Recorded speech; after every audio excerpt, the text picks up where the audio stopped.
Hello বন্ধুরা, বাবলি রান্নাঘরে তোমাদের অনেক অনেক স্বাগত জানাই। আশা করি তোমরা অনেক ভালো আছো, সুস্থ আছো, আমিও ভালো আছি। আর একটা রেসিপি শেয়ার করব, ছোলা আলুর একটা তরকারি শেয়ার করব বাচ্চাদের টিফিনের জন্য। তো এখানে আমি মশলার মধ্যে নিয়েছি কাঁচা লঙ্কা, আদা, রসুন আর পেঁয়াজ নিয়েছি। এখানে একটু জিরে গুঁড়ো আর ধনে গুঁড়ো অ্যাড করে দেবো। এখানে আমি মিশিয়ে রেখেছি জিরে আর ধনে, এটা মিশিয়ে দিলাম। এটাকে একটু মিক্সিতে পেস্ট করে নিচ্ছি। মশলাটাকে আমি ভালো করে পেস্ট করে নিয়েছি। আর ছোলা আলুটাকে কিন্তু আমি সেদ্ধ করে নিয়েছি, দেখুন সেদ্ধ করে নিয়েছি তাড়াহুড়োর টাইমে। সকালে যেহেতু ব্যস্ততা থাকে, তো আপনারা এভাবে সেদ্ধ করেও নিতে পারেন। কড়াই বসিয়ে দিয়েছি, কড়াইটা গরম হয়ে গেছে। সর্ষের তেলে করব, সর্ষের তেলটা দিয়ে দিচ্ছি।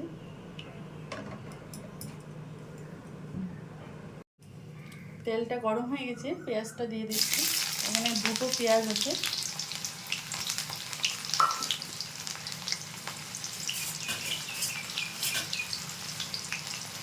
পেঁয়াজটা ভাজা হয়ে গেছে, একটু হলুদ গুঁড়ো দিয়ে দিচ্ছি।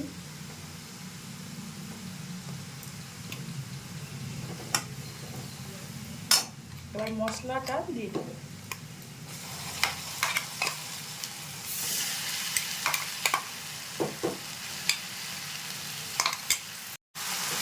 ভালো করে একটু মিশিয়ে নিচ্ছি, মশলাটাকে ভালো করে কষিয়ে নেব। এখানে আমি লাল লঙ্কার গুঁড়ো দিয়ে দিচ্ছি, কাশ্মীরি রেড চিলি পাউডার দিয়ে এটাকে ভালো করে মিশিয়ে নিচ্ছি।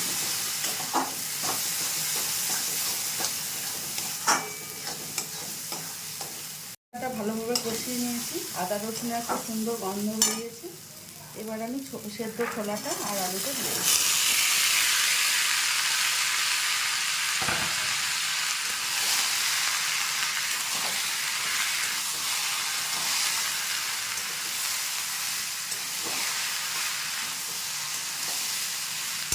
এখানে আমি পরিমাণ মতো লবণ দিয়ে দেবো।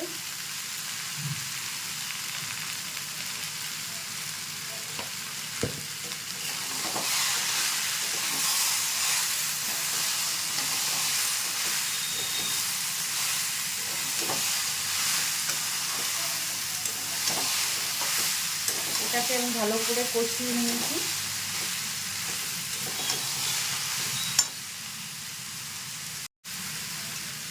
মশলাটা দিয়ে ভালো করে আমি কষিয়ে নিয়েছি। এবার পরিমাণ মতো জল দিয়ে দিচ্ছি।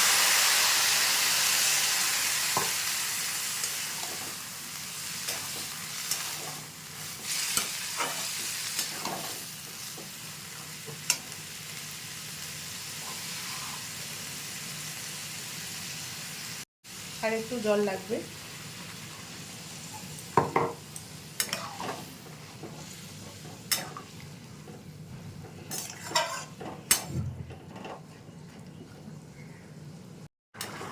একটু নেড়ে দিচ্ছি।